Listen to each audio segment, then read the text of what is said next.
Hey folks, this is Jake Davis with an on the fly review for you.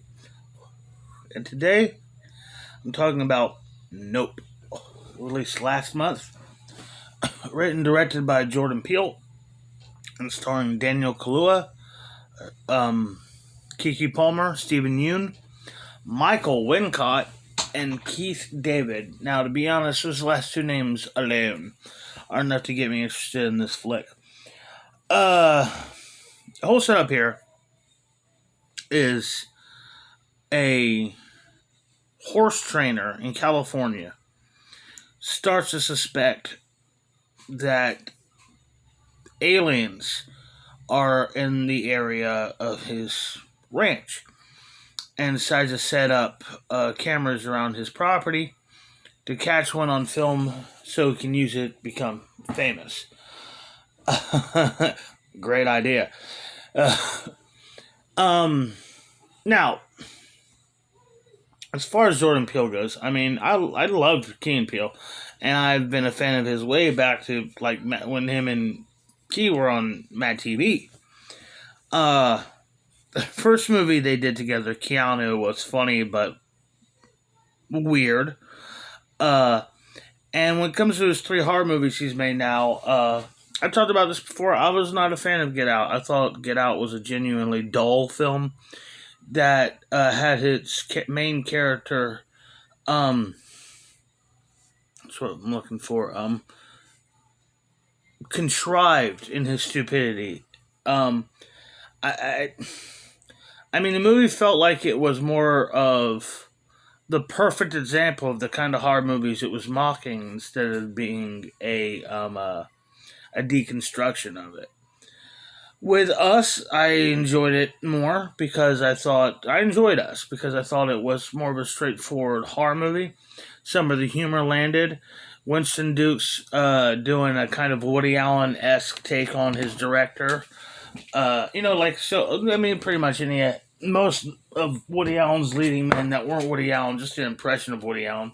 Kenneth Branagh, Michael Caine, John Cusack. You know what I'm talking about. And I thought that was funny. Plus, Lupita Nyong'o was absolutely terrific. But I thought the film was bogged down by a slow pace and a painfully predictable ending. This, however, I really, really enjoyed. I think this is his best movie yet. And it's not a surprise the guy is going to get better as he works more. Things I liked the most about this movie. I liked our hero, O.J. Haywood, and he's even made a joke about how difficult it must have been for a man born in the 80s to grow up with the name of O.J., a black man at that, in America. I really enjoyed the brother and sister dynamic because, I personally have a little sister. I have one sibling, my little sister, and we are almost unnaturally close in age. I mean, you don't get closer in age of siblings without being twins. I'm literally 1 year and 12 days older than her. And as much as we are alike, we're just that much different. She's really outgoing and overzealous and trusting, and I am a bit of a hypochondriac, and I'm a bit more of the cagey, standoffish one. I really was able to relate and connect to that part of the story and character dynamics. What I didn't like about this movie was, well, first off, straight up, Keke Palmer. I can't. She just comes off as someone trying too hard. Every scene, every take is just this big moment. And, just sometimes you're just the person in the scene listening to other people talk and watching their reactions and emotions. Not every little thing has to be this trailer moment, you know what I mean? Kind of thing. It was a bit too Spielbergy for me. I mean, all around. The pacing, the photography, the score.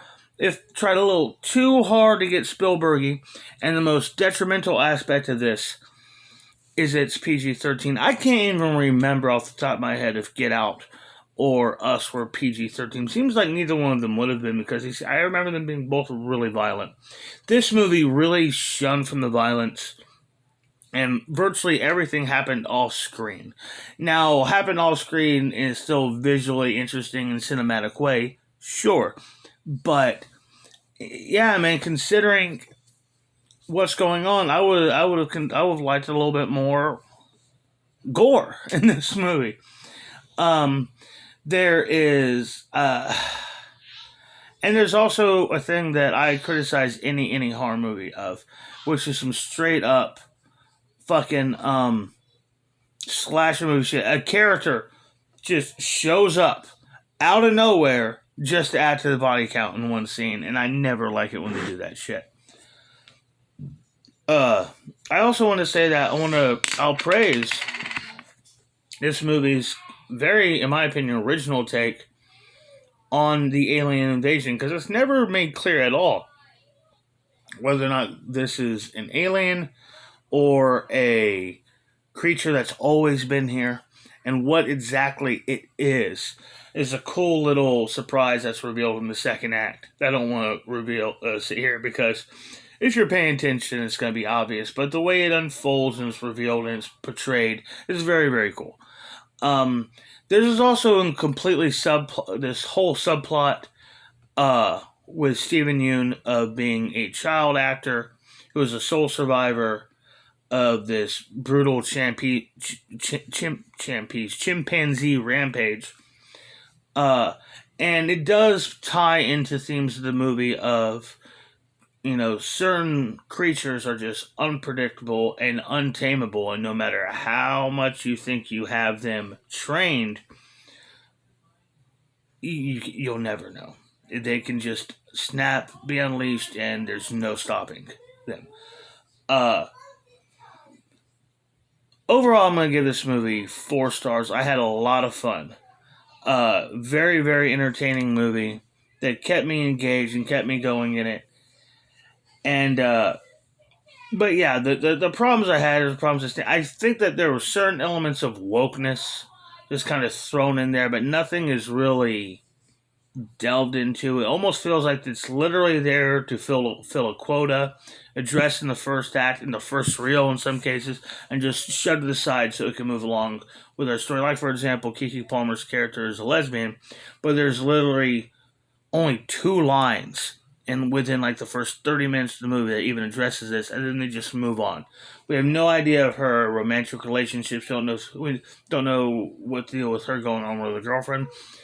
None of this plays into the story, and it's never addressed again after the first 30 minutes of the movie. And this movie's over 2 hours long, which is also a problem that leans into the Spielbergian problems. Like, I think Steven Spielberg is a great director, sure, but I mean, some of his most iconic movies, to me, I just can't get through. I've never been a fan of E.T. I've never really liked Close Encounters of the Third Kind. And even movies that he's produced over the years that definitely leaned far too much into his style, where the director making that movie style just ultimately just got buried. The 2 shining examples of this to me are Poltergeist and The Goonies. I don't see any Tobe Hooper or Richard Donner in those movies. Those are just Spielberg movies. At least with Gremlins, Joe Dante got Joe Dante through. You know what I mean? Yeah, I think this is a good movie. It's a very fun movie with a cool take on the alien invasion, flying saucer concept. But it has its problems. But definitely recommend. I'm Jake. Damn, this video review went long. I'm Jake Davis, and I'll catch you on the fly.